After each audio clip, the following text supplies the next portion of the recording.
very important within this is changing the way in which society functions.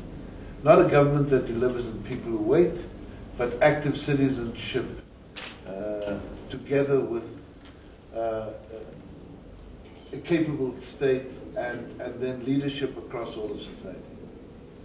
I think we understand as a Commission that we're talking not just to the generation that we come from, but the next generation, because we're looking at South Africa 2030.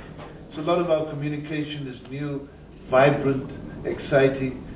If you want to understand some of the smart things that the Commission has done, go on to NPCZA CAPS on YouTube and find very interesting things we're doing.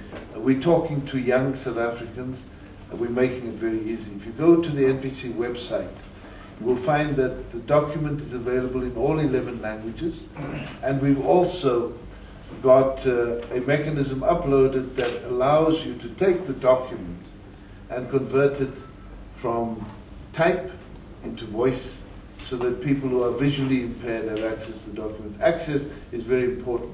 The Commission is very serious about getting the proposals out to South Africans and getting the feedback.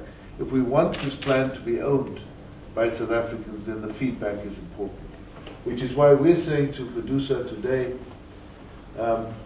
give us feedback, email your comments, point out the gaps.